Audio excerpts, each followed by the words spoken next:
Welcome back to The Race. I'm Chris Stewart. And one major criticism of America's criminal justice system is that it's not always fair.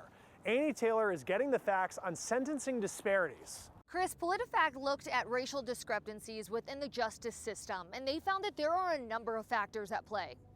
Racial disparities happen when a person of color gets a significantly harsher punishment than a white person, when both are convicted of the same type of crime. The U.S. Sentencing Commission studied federal sentencing disparities, and their new report that came out used data from 2011 through 2016.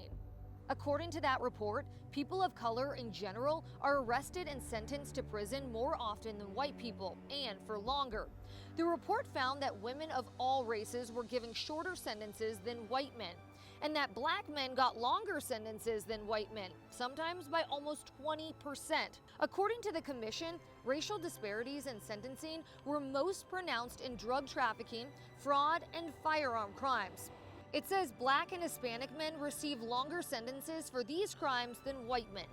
The commission warns that disparities can be different depending on a number of factors, like the crime, where it was committed, and when. I'm Annie Taylor for The Race. States are making progress in reforming our nation's cash bail system. Our animator Nick Refuerzo is showing why some say this is long overdue. An estimated 500,000 Americans are in county jails right now because they can't afford to pay bail. Critics call the system discriminatory and say it costs taxpayers a lot of money. When someone is accused of a crime, the judge sets a bail amount.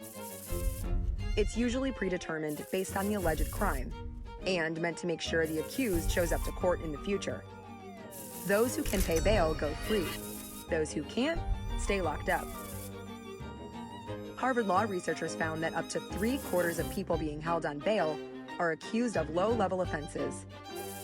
Advocates say those people aren't dangerous, make jail overcrowding worse, and cost taxpayers.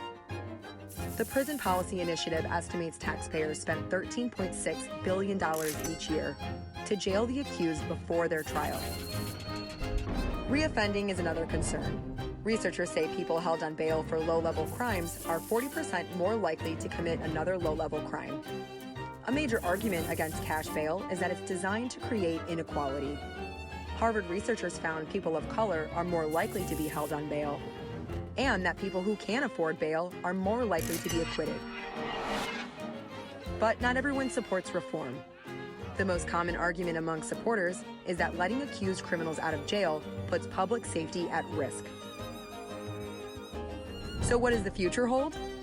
Several courts have ruled the system is unconstitutional, and more states are considering bills to change or get rid of cash bail.